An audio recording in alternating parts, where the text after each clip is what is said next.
Hi guys, welcome to hanging out with Hamza. This is Hamza, and today I have a special guest on. She is a friend of mine that I came across actually through dentistry. We both worked for a company, and I, we went through a lot with that company and kind of got closer as friends, and we've maintained an amazing relationship since then. Massi is a mother and a practicing myofunctional therapist right now. She was a hygienist, and she's going to dig deeper into life as a mother and just going through her transitions into a new profession. Hey y'all, this is Hamza, and I'm super happy we get to hang out for a little bit.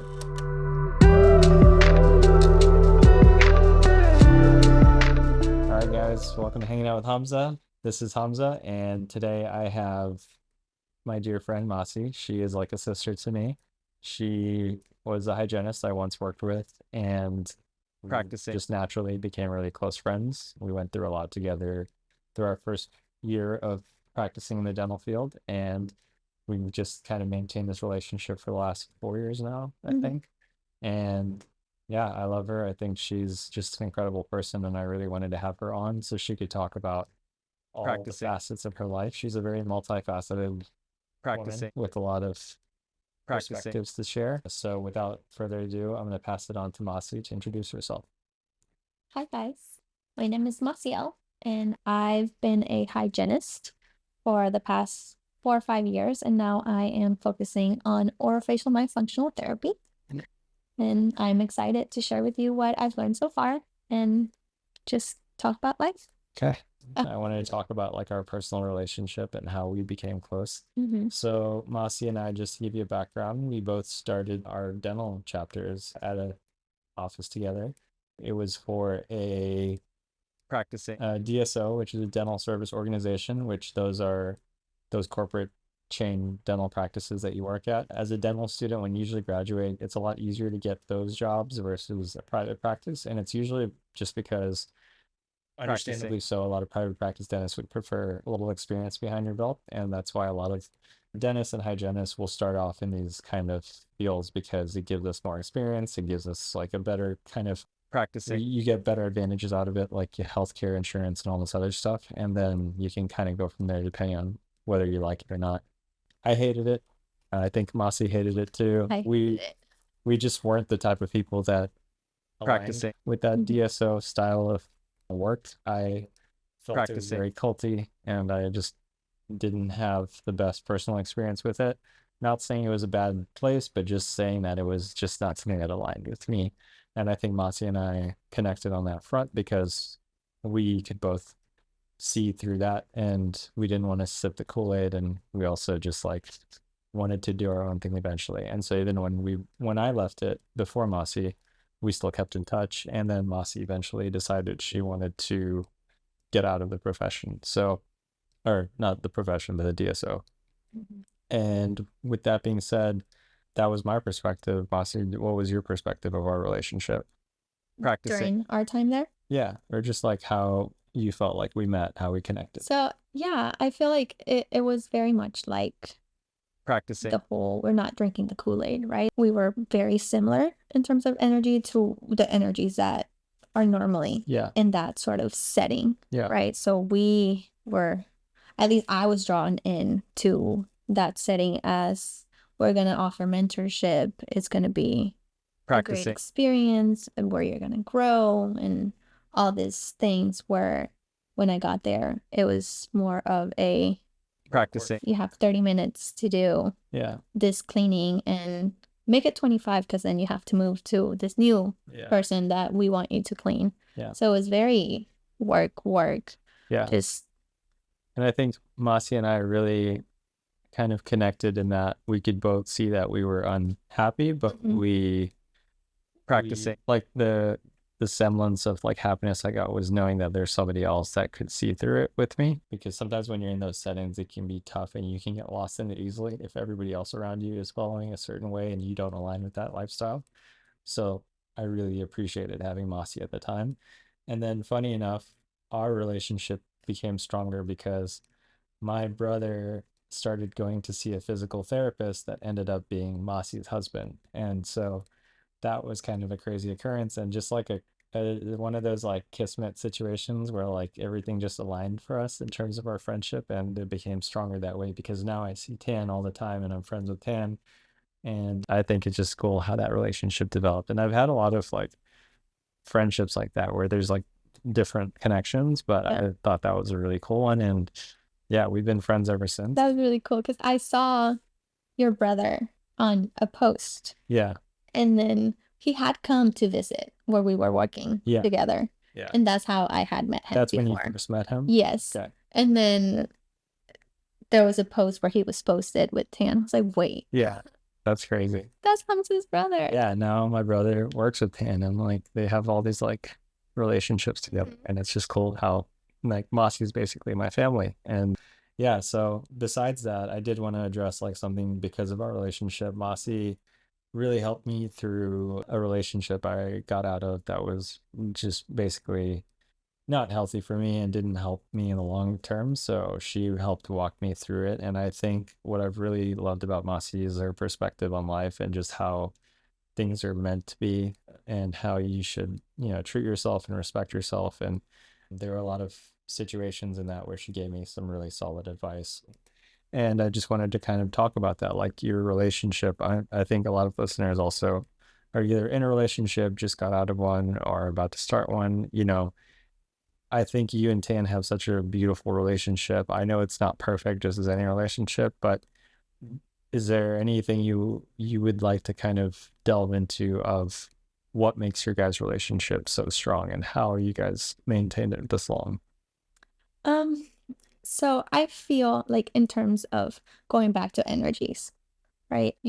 Tan has a very magnetic energy. So I feel like we match in that way.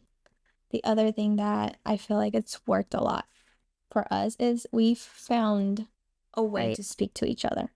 We've found the avenues of communication that when I am trying to communicate a problem for me, he's able to understand it and vice versa, right? Like you said earlier today, when you're in a relationship, when problems arise, it's just a problem to work through, and then once we work through it, then we move on. And just like find a solution. That's it. Yes. So that's pretty much also the kind of like perspective we bring into it, right? Like we may have disagreements, but at the end of the day, it's you and me. Right. And we're working together. We're in the same team. Yeah. Like when people fight or have arguments, it's like they're in one corner and the other one's the next. They're fighting each other.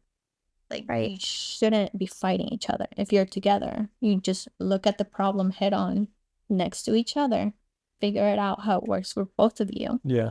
And then that's it. And then move on. Yeah. That's something that I've had to work on a lot. You feel like moving on and not holding the grudge. Yeah. I mean, the Cuban me I was gonna say wants to hold the grudge all the time. Stereotype that, but every Cuban I know and every Cuban I love dearly is very stubborn. And I think that it's great because, they very much know who they are and they stand firm in their beliefs. Yeah. But they can be an issue in relationships if you're too stubborn. And like shout out to Illy, my other friend who I'm really close with, that I love her. Massi connected with now, but she's the same, but she's aware of it. And I think self-awareness is like so important too, to know like when you're being stubborn for the right or wrong reasons. But yeah, to address like how Tan is and your personality, I think Tan is like we talked about, he's a ball of like energy and just like a go, always has something to do.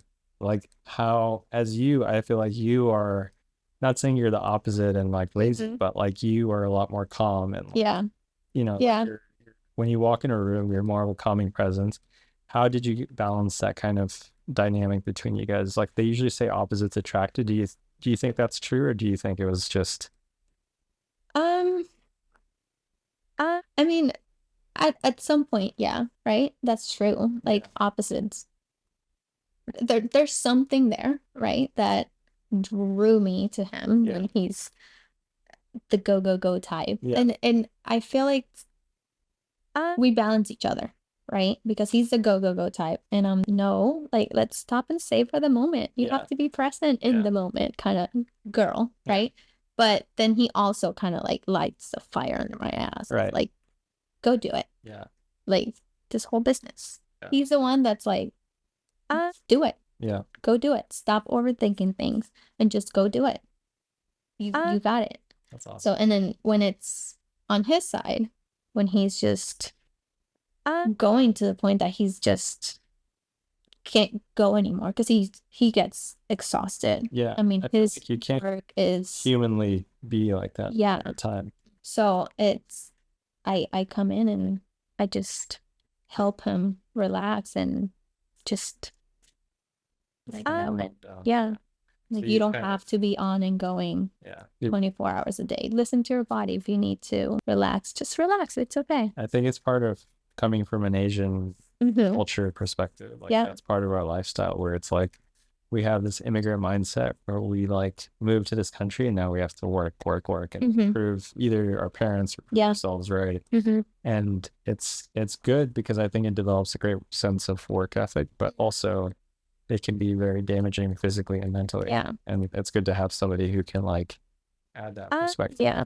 I feel like in life, everything in balance. Yeah. Not too much of something, not too little of something, right? So. Which is funny because he's always talking to me about he's kind of he needs to work on that. He's gotten a lot better. That's good. Like he's gotten a lot better. And there's times that it's just our schedule is crazy and we just have to go and do the things, but we are good now at like enjoying vacations. Like 10 would not, like we used to go to the beach with my parents. Like my parents been taking me to like summer vacations at the beach like my entire life, like from Cuba. You're Cuban. Yeah, that's what we did. And that's what we've done here. Yeah. And once we met, he would go with us. Yeah. Granted, they go like for 7 days and Dad's like, no way, I can't be out for 7 days. Like I have to go back and do it. But it was a thing that he wouldn't even lay at the beach. What would he do? Just run around? He just do sprints on the beach? Just think about how much he had to do back home. And I'm like, but you're already here. Yeah. Like that's just, it's okay. Yeah. It's just, so now in the balance, now it's less time that we go out into our vacations. But then when we're there, he works whatever he needs to do in the morning. And then the rest of the day, he just like relaxes and is able to enjoy it. Okay. Yeah. So. And was there, I guess when you guys initially started dating, I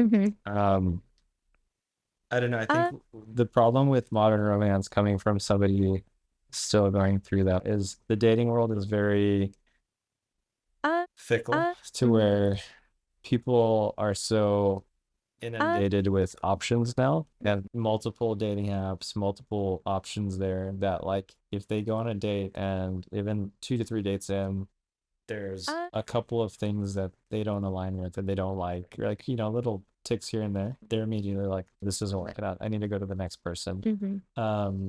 You've been with Tan for such a long time that it's probably been before all that. Did you ever experience that or have that kind of feeling? Or was it like, I think your mindset has always been to like work through things, right? So like, what's your perspective on that? How do you feel about that? And do you think that that's a good thing or a bad thing based on our culture of it? Based on your personal experience. Because I'm sure Tan is obviously not like there's probably ticks along the way that did drive you crazy with like the work ethic and whatnot, but how did you say like, no, I'm gonna work through it with this person? What was it that? So I feel like it's a lot of like being born in Cuba, right? Like I still carry all those traditional values. Yeah. So I'm very traditional in that sense. To me, it's that's who I chose to be married to. Yeah. And did you know that from the instance you met him that this is somebody I wanted to marry? So it's funny you ask because in our first day, I told him I date with purpose. If this is not leading anywhere, then please don't waste my time. I don't want to waste your time. I want 4 kids if you don't have 4 kids, which I don't want 4 kids anymore. But it was always that. It was always like, if we're going to do this and we're going to spend the time, we're going to spend the time with intention. If this is not like, if you don't want to end up in a marriage or like have a family, then we don't need to be doing this. So it was always that intention was set and he wanted that. So I don't we met in a different time. Yeah. Right? It wasn't the craziness that it is now. Yeah. It wasn't. And he also comes from a very traditional, right? Did you feel like your guys' cultural backgrounds were ever an obstacle? Just to give listeners a background, Massi is Cuban and Tan is Vietnamese. So those are very different cultures that, I don't know, like it's a very interesting combination. It was one of the first obstacles. Yeah. Because traditional Asian family, like parents didn't want him to do anything but marry an Asian. Yes. Yeah. So that was kind of hard for them to understand and to accept. And that was one of the things that I said, well, if it's not. Was it an issue on your part with your No. No, your parents were okay. My parents were very open. I feel like, is that common in Cuban culture or is that unique in its own sense? Like I feel like Cubans are for the most part pretty proud. Yeah, they are. But the circumstances of maybe life. I don't think, but they're not like it's like, at least in my household, right? It was never like, well, you have to marry a Cuban. Yeah. Like there's no like other option but to in my house. Like it's nice if you do, but it's not necessary. Yes. Okay. Yeah. My parents never put the pressure on me on like who they would want me to. And do you feel like the conflict there, did that cause any conflict in your personal relationship with Tan, having his parents kind of have this? Yeah, of course. Yeah. Because how did you guys work through that? How did you win that over ultimately? Well, the problem wasn't with us, right? The problem was with helping his parents see that it shouldn't be an issue. Yeah. Right? It should be like, does this person make me happy? Yeah. So that was the big hurdle, right? And in that hurdle, I was like, if you can't get your parents, whoever it was, to understand or like to be on board, right, with us, like how are we gonna have a relationship that's gonna lead into any sort of future, right? Because I'm big on family. Yeah. I had a big family in Cuba. We came here and it was just 4 of us. Yeah. So in my mind, I wanted to create a big family here. So in terms of that side not being okay, then how are we all going to be a family if they're not going to be on board with us? But then we came together. He made sure to like explain to the parents, and they, after that little resistance, they did great at opening up their minds, right? And accepting me and opening their house to me and getting to know me as a person. Right. And then now it's good. Like his parents are amazing. His dad is a teddy bear that takes care of all of us. Like the way they show love is by feeding us. Right. They feed us so much. I think just minority culture in general, it's love for everyone, and that's a big thing. So I did want to bring up your restaurant. Are you comfortable, or do you want to talk about? Yeah, we can do it. Because Dan mentioned it was like kind of private, but I don't know. I mean, it is a little bit because it's not. So the way that we are is we don't like to talk about things unless it's like in motion happening. That's good. Yeah, I think that's a great mindset to have. So yeah, I mean, I wanted to talk about it because that's literally a passion. I think like you can't go in the restaurant business unless you love it, because it's a cutthroat business. Yeah. Like the only successful, or just any restaurant owners I know, love it. Like they got into it because they love food, or they loved the language behind it. So I did want to talk about it, and I think it's such a cool concept. So I guess I'll briefly describe it from what I know. It's a sugarcane banh mi restaurant, and it's going to focus on organic / healthy food, and it's going to have a lot of Cuban and Vietnamese influence in it. Yes. And is there anything I'm missing, or do you want to dive deeper into that? So that's it. We're creating a product that is sugarcane juice, and then within that, there's different recipes with different fruit that's added to this sugarcane juice. Right. And then we're adding It's the Cuban influence. Yes. And then we're adding a combination of banh mi with your sugarcane drink. And we have different recipes that will also have some sort of Cuban Vietnamese flair induced in the.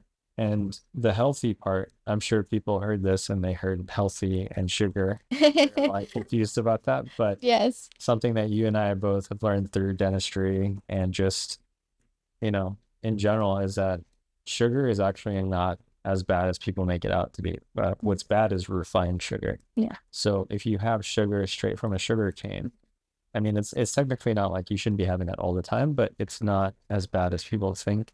It's actually, it's the best way to get your form of sugar.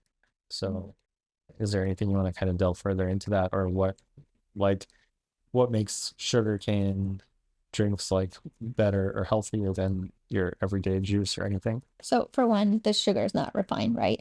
It's kind of like saying I want to drink a mango juice. Yeah. Like it's the difference between having box mango flavor versus the actual fruit, right? So if you look at the sugar cane, it's the actual versus the actual. I'm sure in kids in Cuba, kids in Africa. I lost a tooth through that. Yeah, we would chew sugar canes naturally, and I never ever remembered us having like toothaches, tooth decay, anything like that. Like I was literally chewing on those things, and I wondered that for the longest time. I was like, man, that must have been horrible for my teeth. But then, like we learned through dental school and hygiene school that like it's the refined sugars that cause the bacteria to produce the acids from that. So yeah, if you're ever traveling abroad and you come across that, a sugar cane stand, you should definitely jump on that. And now you're gonna have this restaurant in Houston that's gonna focus. I'm so surprised that it's not more common too. Like there is right now, there's only 2. Wow. In Houston, in Bel Air, in Houston, yeah. Yeah. What do you think why is there such a lack of that? Is it harder to collect sugarcane? Is there something like in that makes it complex? Well, the sugarcane takes a whole year to be able to harvest it. Oh, okay. Yeah. So it's not like a whole year type thing. And not many people know about it. Right. Right. At least that's in Cuba and Vietnam and things like that. But that's not something that's prevalent. And is it harder or is it more expensive because of how long it takes to harvest? Or like, do you feel like that's an issue for people to collect that? Or well, the issue to get it all year long is that to get it, you have to order big amounts. Yeah. And the regular person is not gonna. And you need a machine that completely squeezes the sugar canes to squeeze the juice out. Gotcha. And those, not everyone's gonna have that in their countertop at home. Okay. And then, so we got the sugar cane part, and then we have the banh mi part. Yeah. Banh mi, from my ignorant perspective, is it's bread with meat in it and vegetables. So it is for the most part cleaner because it's not like fried or whatever, but bread is technically a carbohydrate, right? Yeah. So like what makes it healthy for you guys? Like how are you guys implementing the health part of it? So, and the health part of it is it's just the way that we're going to be making the ingredients are going to be fresh ingredients. Yeah. The meat portion of it is going to be something that's going to be done by myself and Tan's mom. So it's going to be more of that authentic, like home cooked type of feel. Okay. Not cooking something just in bulks just to sell it. It's gonna also be probably sourced from somewhere. Yeah, so it will be sourced from a bakery here in Houston. It will be picked up daily. So it's a bread that's made daily. And I do know banh mi from my experience, like the bread is really important in terms of the freshness, the quality, because it's like a French baguette, right? So you want it to be like not pure, but just like the cleanest form you can get of it. Yeah. That's awesome. Do you know what your guys' overall opening timeline is? The timeline right now would be end of December, early January. Okay. If everything goes according to plan, permits and all that stuff. We're in the build out portion of. And with opening a restaurant, I'm obsessed with the show The Bear. Yes, I love that show. It's such a good show. And like that, I think accurately portrays like, I'm speaking right in your perspective, but like it looks like it's pretty accurate for how stressful and hectic that environment is and how just owning a restaurant, how much there is to it. And so Is there any advice you want to give people who, I guess, are planning to or interested in that kind of thing? Like, what is there anything you've come across during this experience so far that you think is important to share? I mean, having good mentors, right? Getting in the room with people that have done this for a long time. I think it's essential. Right. Especially in anything that you do, right? In anything that you do that you're new at, you should be in the room with those that have done it for a while. Yeah. And just soak as much information and as much knowledge as you can. Is there anything that you took away from it that you didn't expect you would with restaurant ownership? Like things that you didn't realize were so hard to do, or? Well, we're very early in our endeavor to restaurant building, right? In this phase, I feel like the biggest thing that has is just keeping track of all of the things that we need to keep in mind to be able to get to that build out stage, right? Like all the permitting things for Houston and how Logistics of it. Well, I want to go back to the show The Bear now. Who's your favorite character? Who do you feel like the you main would character. identify with? I love the main The character. main character is awesome. I love him, and I think his hair is the most accurate to my hair in real life. And I feel like it's so hard to find an actor. I'm like, I can copy his hair now. Yeah, that's so cool. I love his like overall personality. Yeah, I mean, I love his acting since Shameless. Yeah, I heard he's good. And that's why when I saw this show, I was like, okay, there, it has to be good. I have to watch it. That show because I don't know. I'm like a big fan of like, well, The Bear doesn't count, but like, it's hard for me to watch depressing, sad shows because like after a long day, I don't want to get sad. Like I could never watch The Handmaid's Tale and all those other sad shows, and Shameless to me seemed like that. But I did hear it's a great show. And he's amazing in it. So that's cool. Yeah, he's a great actor. What's his name? I don't know In the show? Like a real name. I don't even know his Okay, good. But I mean, he seems like a really cool guy. It's funny because in real life, he looks really short. And he's like super short. Really? Yeah, I'm like, damn, short king. It's kind of like the guy from. A lot of actors are shorter. Yeah, I met this actor from. He's. I don't know his name, and I think it's Think Like a Woman. He's George. No. He is black with like green eyes. No, it's not Michael B. Jordan, right? No, I heard is also. I would know. Is he? I've heard he's short. One of my friends said they met him in Las Vegas, and they also lie on their IMDb about their height, apparently. Do they? He said he was definitely not like 6 something. He says he's 6 something on like IMDb. It's like filters. Oh my God. But I mean, Tom Cruise is apparently like 5'6" or 5'7", which is like funny to think, but Robert Downey Jr., like apparently in Iron Man, he had to wear like platform shoes to like stay tall as I shouldn't laugh at that. No, I mean it's like it's funny because like but like the lengths that people go to. Yeah. So before we do this myofunctional thing, she does a height check for me, and I'm always like nervous about my height because I'm like, I wonder if I'm like getting shorter or taller. But apparently I'm 5'10". I still believe I'm 5'11", but I was telling her that like I always tell people I'm 5'11" because it makes me feel better. But yeah, I mean, height for men is like such a it is. Well, because girls also like they're like, I won't date anyone that's like not 6 foot or whatever. I'm like, well, what if he's like a murderer and a horrible person? She's like, you have to be 6 foot. Just focus on the kind of person he is. Yeah, that's it. That's a healthy perspective, Massi. So that's not normal. We need a little. But it should be. Yeah. So one thing that I know we talk about passions and whatnot, but I also think your mental resilience through a lot of things in your life has been pretty strong. And I think it's the Cuban in you also, just with everything you've been through in life. But one thing that we talked about was COVID and how it affected us both very differently.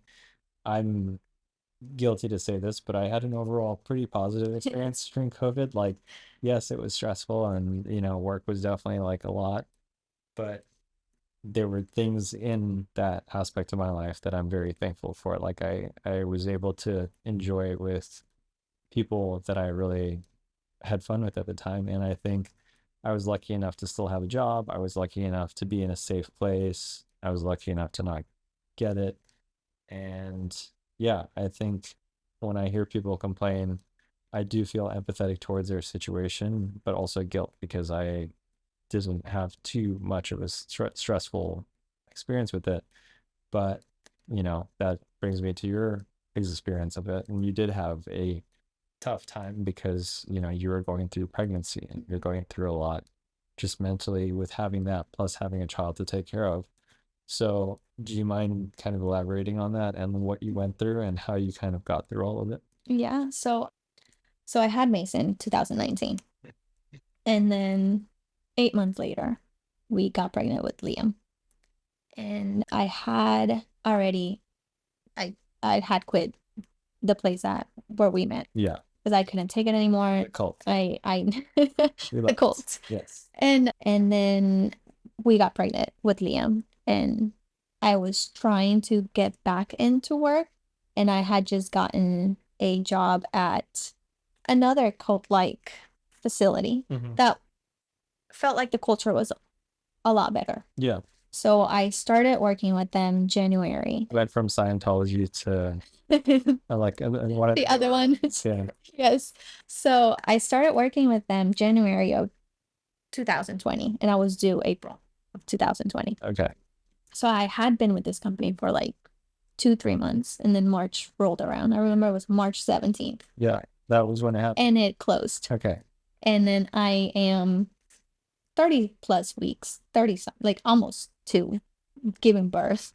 And they say there's a new virus that's killing people and it's killing those that are immunosuppressed and going through pregnancy and all that stuff. So now you have to stay home and you can't go anywhere. So it was very sudden. I felt very alone, right? And pregnancy is hard in itself, like everything that your body goes through. And then you're just shoved into the house because if you go to the outside world, then you could potentially be hurting your unborn child. Yeah. You don't know how, or even dying yourself, right? So it was very scary, very stressful. I had to completely shut out the news, like turn off any sort of like cable TV and just not pay attention to that and just go into my little bubble. And it was hard mentally. Yeah. Like I've always considered myself to be a very positive person, always looking for the silver lining in things, but it got really dark. It got dark to the point that Tan came home one day and I was like, you need to be the sun because there's nothing. Yeah. Like I'm just I don't know where to find the positivity from. So it was. And what was it that kind of pulled you out of that? Was there anything in particular that helped, or do you feel like you just found it in yourself? So fast forward, we had Liam. I guess it like just like snowballed, really. We had Liam. I went through all of that, and I just had the idea of like what life I wanted, right? Like what kind of mom I wanted to be. And that just wasn't what I wanted to be. That I didn't want to feel like that every single day, right? So then it kind of drove me into like really looking at the feelings, like the ugly feelings, sitting with them, like analyzing them, understanding them, seeing where they came from, like educating myself too. That's a big thing too. Like I listened to so many podcasts, read or heard audible books and things like that kind of like helped me find the perspective that I needed to have, but I couldn't find within myself at that moment in time. So you think looking back at it now, this might sound weird, but like, are you kind of thankful you went through all that? Definitely. Yeah. I wouldn't. Like, would you change anything? No. And I was telling this to my sister. I think that's like the most beautiful. Yeah. And then I think the most evolved people from those situations is the most grateful for it. Yes. Which is ironic. Definitely. It's like the most traumatizing part of their life. I would choose every single thing that I've done up to now because it brings me to now. Yeah. Right? And it made you these amazing. Yeah. And I have amazing kids. Yeah. They're so good. And I feel like going through that has also helped me kind of like take on more challenges. Yeah, more challenges in terms of like how present I am with them, right? Like how able I am to kind of like help him through whatever feelings, like the terrible threes and all those tantrums and like emotional things. Like when kids start experiencing all the emotions, it's very overwhelming for them. And I feel like if I hadn't experienced that and like really hone in into like my feelings and understanding them and have some sort of like, what's the word, to be understanding towards myself and what I was going through and not be too hard. Yes. Yeah. It's helped me translate that into helping my kids through their emotions and navigating and becoming a little more emotionally intelligent. Do you feel like being locked in that house and being there kind of forced you to face these things that you were otherwise running away from? Like, do you think like you were ever that type of person? Because I think I was not. It's funny because COVID wasn't when I went like experience what you experienced. Like, I wish that was a time because I feel like that would probably been the perfect opportunity because you're locked in this room and you just have to sit in your thoughts and sit in your feelings.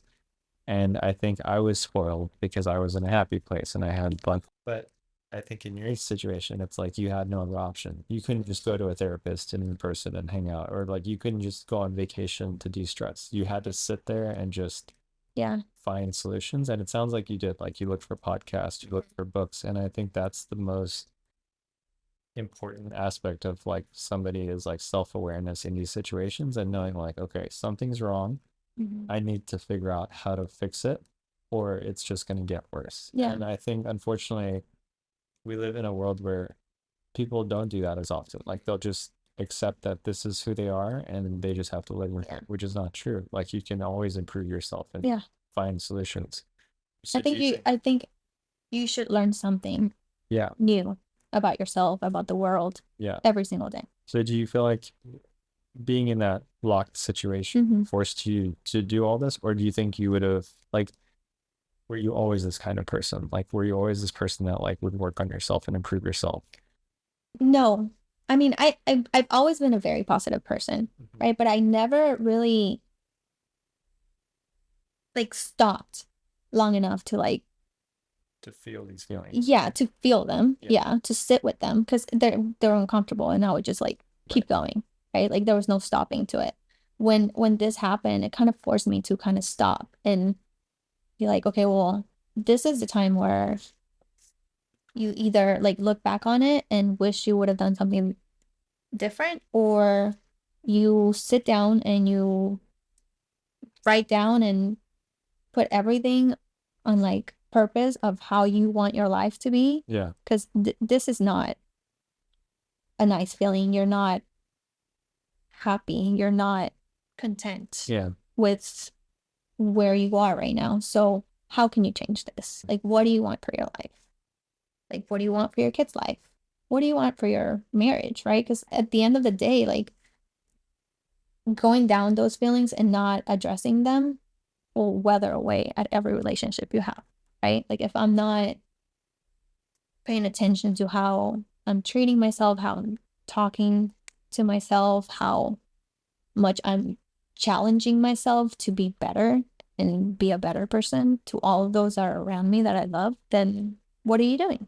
Right? Do you think you would have done this if you were single and not married and didn't have children? Or do you think that that was the biggest driving factor for you? I think that was the biggest driving factor for me. Children. Yeah.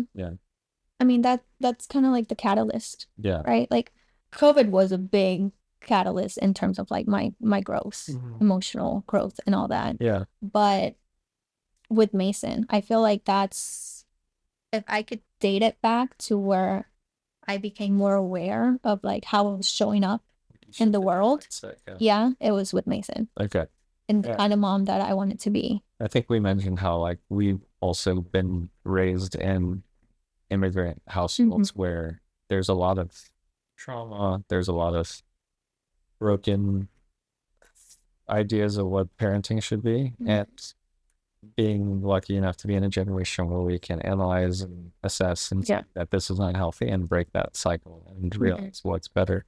and listening to you and how you approach, how you behave with the kids. And, like simple things like when they're upset or throwing a tantrum, it's more like a cry for love and how you show it to them instead of like cutting off from them, like I've been in situations as a child where I was cut off from that love. Not my mom was an incredible person and I love her so much, but like, she probably learned this from her past and it's carried over into my life now. Like I'm an anxious human being and I have anxious attachment and it happened in my past relationship that was unhealthy where now if I get that love cut off from me, it activates this anxious syndrome and it's like the inner child in me starts to like get anxious and sad and like really reach out for that. And it all starts at like, how do you do that? Like, how do you break that is by like being the parent who shows the child support when they need it. And you've been really awesome at doing that. So I try. Props to you for it. But yeah, and then there's like a learning process to it. I've read and heard in many podcasts that what is very important with the kids is reparations and how like we're all human. We're all carrying all that we're carrying, right? And we freak out and snap and are rude and mean or whatever. But it's coming to them and repairing and saying, hey, look, that was not on you. It had nothing to do with you. And everything to do with whatever it is that I'm dealing with. I'm trying to do a better job at it, and that goes a long way.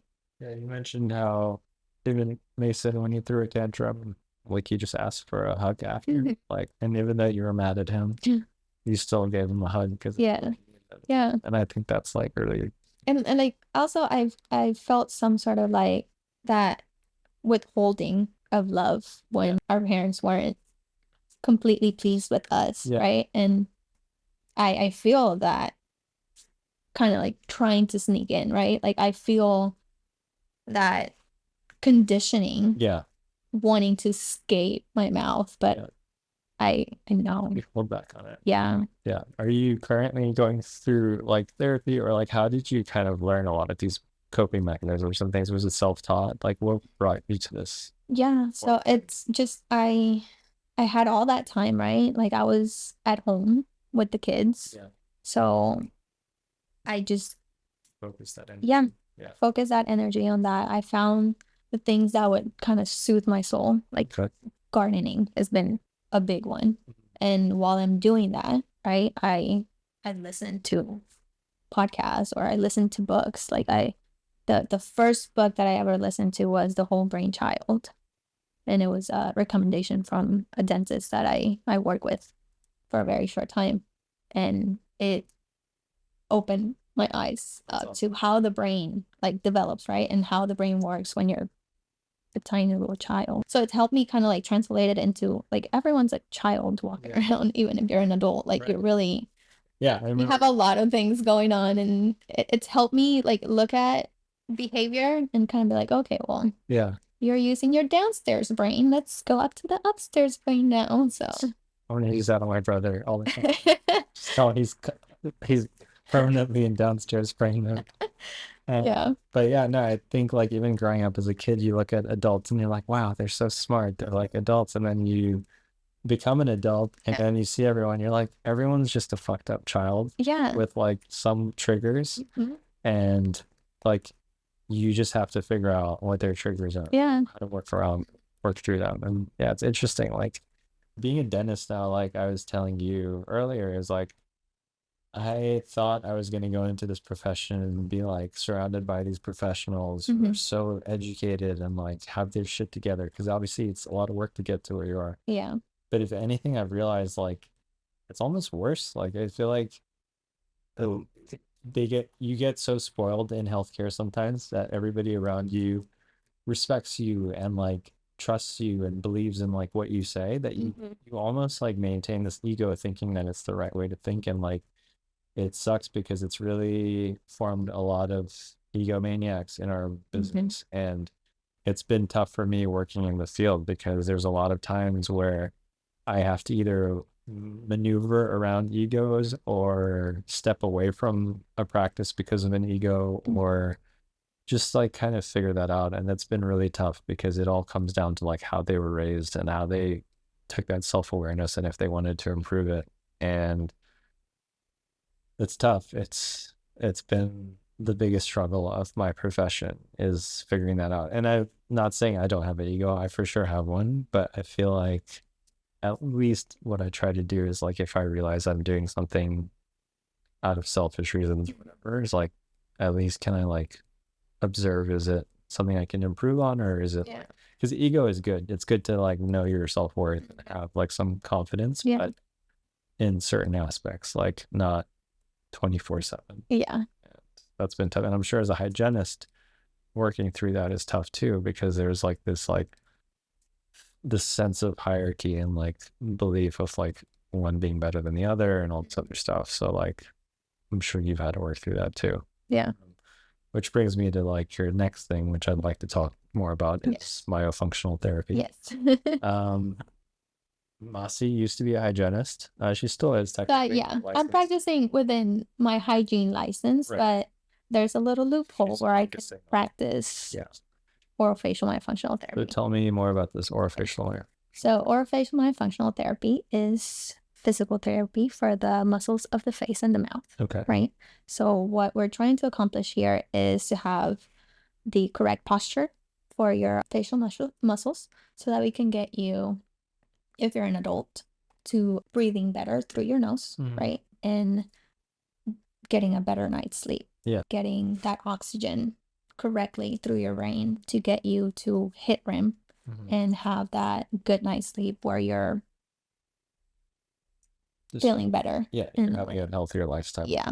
We talked about one thing that we face in dentistry that's really underdiagnosed is sleep apnea and people who have, breathing issues, and it all starts with the mouth and, how it's formed and how, formulate it when you're speaking, you're breathing, you're sleeping and everything. And I think it's cool that you were focusing on that because it's something you don't come across a lot in our profession.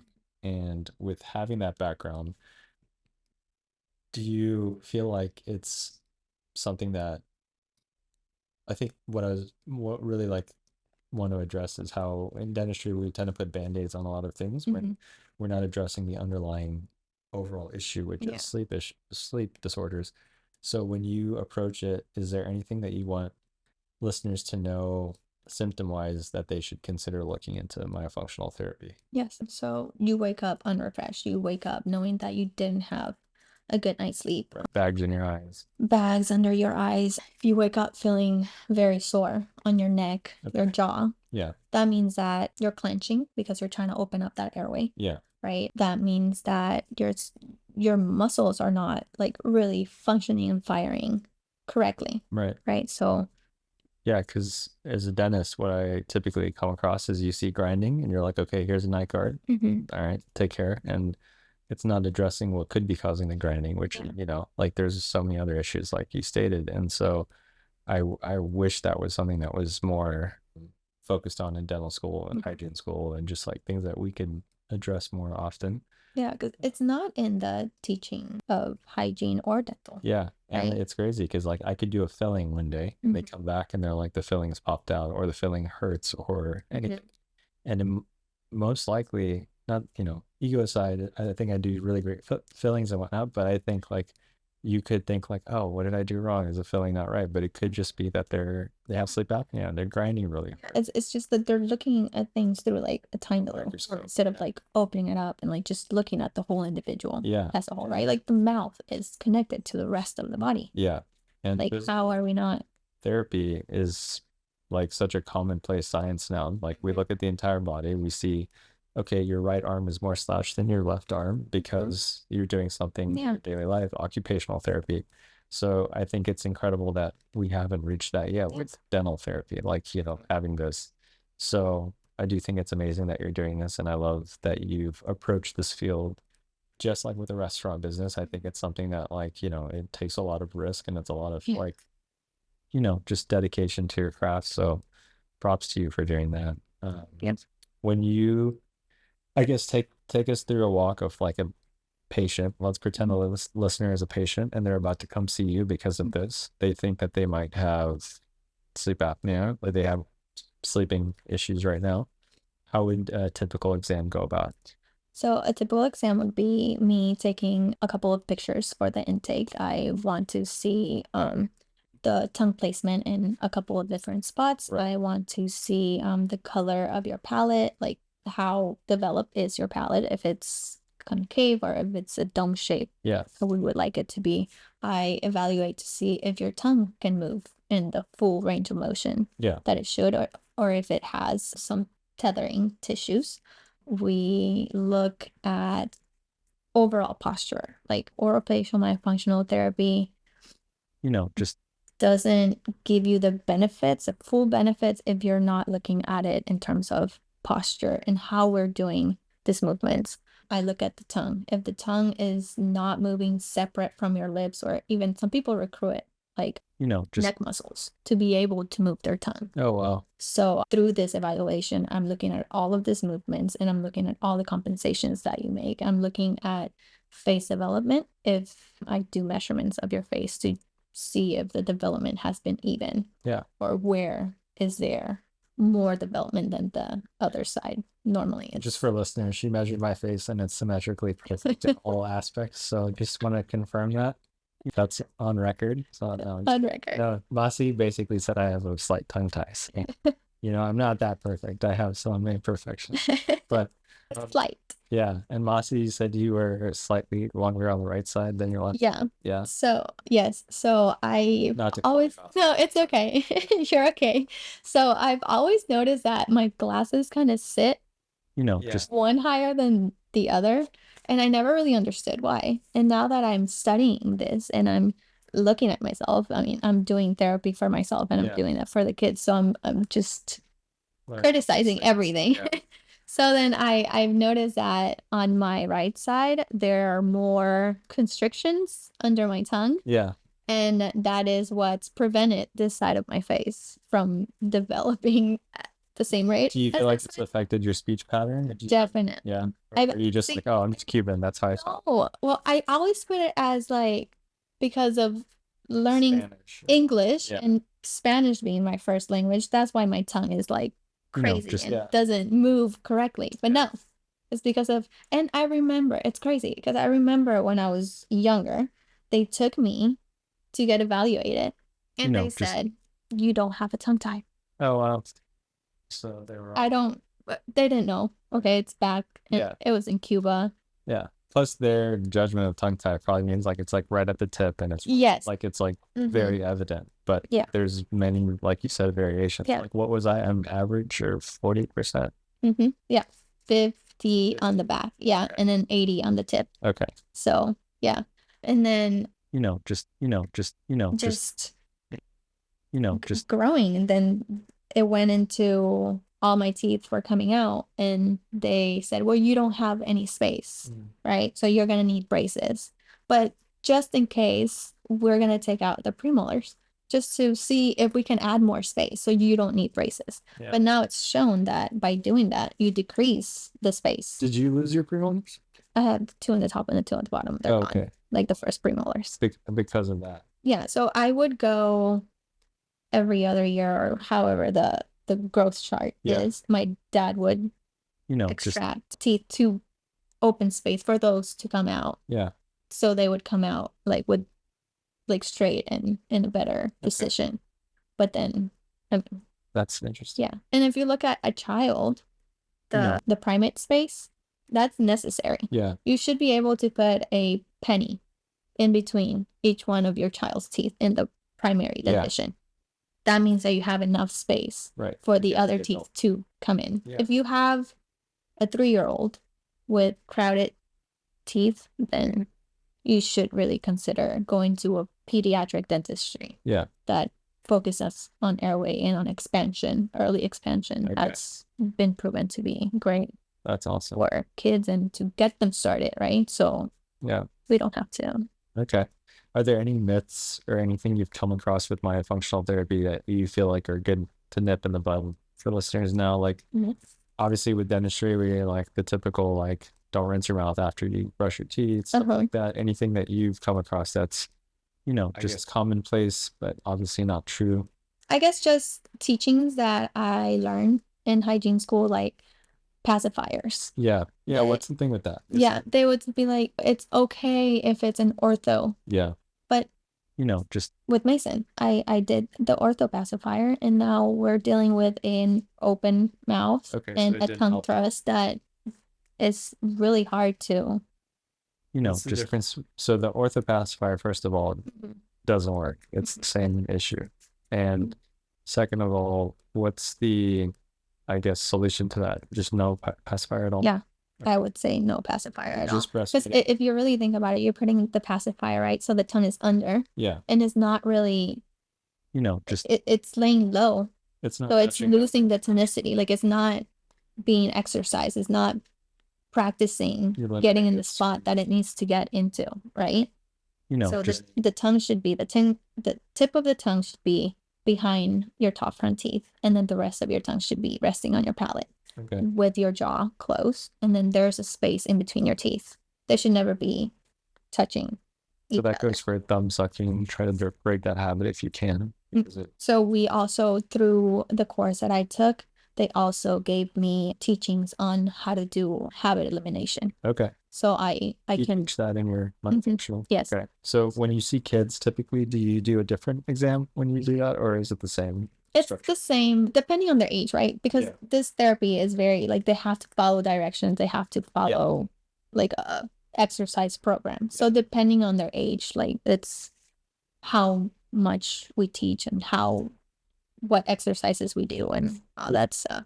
With parents that could be listening to this and looking at their kids' growth patterns, like my sister's always texting me asking me questions. Are there any? Which I looked at the video that you sent me of your nieces, and I looked at their teeth and like their face. I was like, okay, good. But one of them is a thumb sucker. Oh yeah, I'm gonna work on that with, but yeah. They say it's okay though, but no, like, you're applying constant pressure, and that's what shifts things, right? Like that constant. As a dentist, I see that with patients that are adults now. Like, I can see their palate is narrow, and you can see the teeth are flared out, and it's like basically complete perfect representation where the thumb was.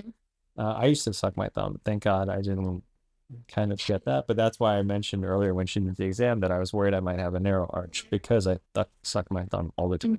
And my mom would put like chili powders and do all this stuff for her. It's like, now I just love chili. It's like, now I love spicy stuff, probably because of that. But yeah, is there anything that you could mention to parents right now that they're maybe seeing in their child, like maybe speech patterns or breathing habits, anything that would kind of give you? So watch them sleep. Okay. If they're sleeping with their head up, their mouth open, they're gasping for air. Okay. Okay. If one of mine, they just move at night, if they're just like switching positions, they're not getting a good night's sleep. Okay. Okay. They're not hitting that REM. If you hear them snoring, you should get that. And in terms of speech patterns, is there like the lisping? Yeah, the lisp. With Mason, we had to do speech for a while after the frenectomy because his articulations were horrible. Okay. They were just not there, and it took him a little while to be able to actually like get his speech up to date. So yeah, with speech, it's another telltale sign that the tongue's not moving correctly. And how much does stress play a key in this all for like sleep apnea and all that? Do you think, because I always bring it up with patients, stress attributes to a lot of grinding and whatnot.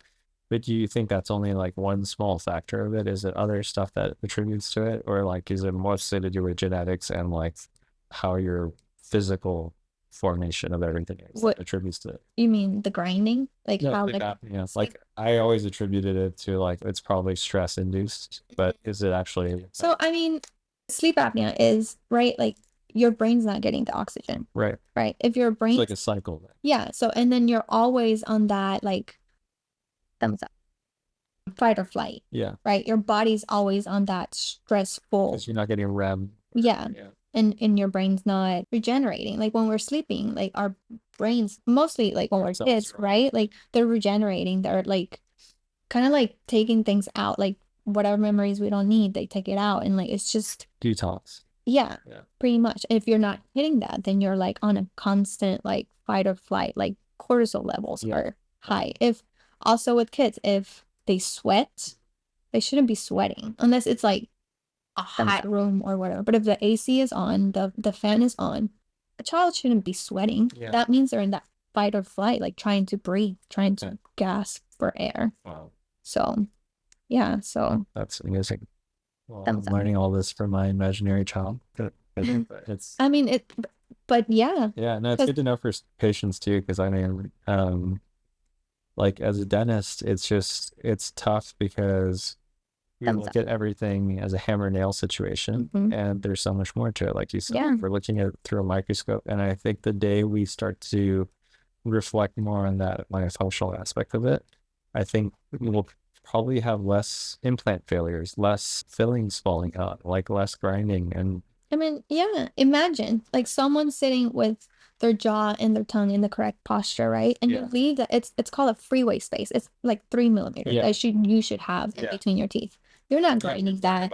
So yeah, it's like the baseline knowledge is there for us. We know what freeway spaces, video, all that stuff, but we're not learning about the underlying mechanisms. And I feel like we're not connecting the dots. Yeah. Because it's a multifactorial type of thing, right? Like it's different. It's the MDs, it's the dentists, it's the ENTs, right? It's like we all have to come together. Yeah, I think and work together, and that's a big. Yeah, it all goes back to that ego thing again. It's like I think nobody wants to. I guess no, hocus pocus. Yeah, like no such not thing. My problem. I'm gonna send it to this guy, or not my problem. I'm gonna send it to this guy, and then it's eventually becomes like I can't figure out what's causing it, but I can fix this one thing that was caused by it, and it's like it's crazy, but and I'm guilty of it too because like if I don't have the natural or the resources to understand what's going on, I'm just gonna do what I know best. What I know best is to do a filling on that tooth that has a broken whatever grinding. So but and also is having that mentality of like being a lifelong learner. Yeah. Right? Yeah. Just because you went to school for this, science changes every day. Right. There's things that we find. That's why we have CE every day. Education. Right? So like just being open to the changes. Just being open to like actually seeing like Breathe Institute. That's like a really good. It's done a very good job at bringing the research for OMP and all that. So we talked about myofunctional therapy in terms of hygienists and dental students and dentists and hygiene students listening to this. What resources would you recommend to them? Okay, so I would start with Christy Gatto's book. I can't remember right now the title of it, but I'll send you a picture so you can. So the person that wrote the book was Christy Gatto, and it's just a comprehensive way of learning of the muscles, the nerves, and all that stuff that happens in the face and the mouth. Gasp by Gelb is a good book to read, and it talks into like sleep apnea and all that stuff. Tongue-tied, if you're experiencing or having someone that has a tongue-tied issues and things like that. Breath. Someone like me. Breath. Okay. By That's one I've heard a lot about, and I've had a lot of training. it goes into depth of why it's so important like breathing to breathe. Yes, and the volume that you breathe in. Yeah. And the importance of just breathing through your nose or like. Okay. Yeah, so you guys heard those. I will mention those in the description, and I will try to get all your sources from whatever you recommend for them in the description. So if you guys are interested, feel free to check that out. I guess we've covered quite a bit, and I'm very thankful that I could have you on here. This is a great episode, and I appreciate just the input you've had on it. In terms of like how I like to end these, I think since I asked so many questions, I think it's fair to ask you, or not ask you, but give you the chance to ask me any questions you might have or curiosities. And also if you want to give a background about Allison, like, I'm curious, like your impression of like when we first met. How was I as a dentist? Hopefully I was like a good friend to like, or a person. You were too. So when I first meet people, the best way I can describe it is like whether we hit it off or not. It's kind of like a sunny day versus like a cloudy day, depending on the person and the energy they have. Like if it's bad, like it feels like a cloudy day just came over me. But with you, it was more like a sunny day type of feel. Like I felt like we're common like souls in a way. I feel like we see life very similar. Yeah. So that like really drew me to you. That's And good. Glad to hear that. yeah, Glad you tolerated me during that stressful work. it wasn't hard. I mean, we had to tolerate a lot worse. Yeah, but I guess to end it, do you have any questions or curiosities on here? Yeah, just thinking now, right? Who you are now and who you were then. What do you think is the one thing that you've learned about yourself that you're like, wow? I think, yeah, because you and I have been through a lot. With everything that I've been through, I have built like a little sense of resilience and kind of knowing that there's always like the other side of it. Like, I think when you're in it and you go through it, it's pretty shitty and it feels horrible. And you're like, when is this going to end? And like, what's going to happen? And it's like always cliche because you're like, oh, like, you'll get better over time. But when you're in it, you don't believe in it. Yeah. You're just like, no, this is it. So I think like myself now is a little bit more resilient to that stuff. But it still takes time and it still sucks when I go through it. And I still do feel anxious and stressed and depressed at times. But there is this like light of hope, I feel like. Just like hearing your voice, hearing a lot of my friends' voices, just being there to talk through it. And you've always been great at like, if I am going through something and I want to talk about it, like you're always receptive and you always give great advice. So I think that's something I've learned too, is like instead of harboring this stuff internally and just like sitting in it, like I'll reach out to people, and like that helps with the resilience too, is like just knowing that I have a lot of people on my side that are willing to help and support me. So yeah, hearing your whole story about like what you went through with COVID was very inspiring. I can't imagine going through that, especially while having like a human being to take care of, is a lot. So it's taught me also just not to be like too selfish in that regard. Like there's other people that rely on me too, like maybe not a child, but like I also need to like pick myself up so I can take care of other people when they need it. So that's like super important to remember.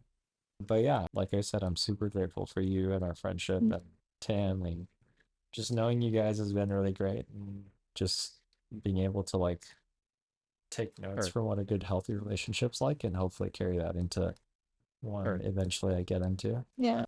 One day we can go on a double date and laugh at all. Yeah. But yeah, I just want to say thanks again, Massi, for coming on here. I appreciate all the information. Thank you for having me. It's been a great challenge. Yeah. And Massi was stepping out of my comfort zone for sure, which I love because that's one of the things I'm going down now. Like if I say I can't do something, I shut myself up and I do it. Yeah, and you did awesome. This is definitely in my top favorite episodes I've done now, and I think like just yeah, you're that. Yeah, No, just kidding. She's just a good person to talk to. So if you guys ever want to reach out to Massi, is it okay if I share? Of course. So Definitely. I'm going to share Massi's personal Instagram and all of her information about her practice in Houston. And if you guys are interested in it and you live in Houston, feel free to check her out. And if you have any further questions about myofunctional therapy, being an awesome mom, Cuban food, where their new restaurant will be, feel free to reach out to her. Her name is Massi. And if you need physical therapy, I'll share Tam's information too. Yeah. But thanks again for listening to Hanging Out with Hamza. This is Hamza, and thank you again, Massi. Thank you. Take care. Bye.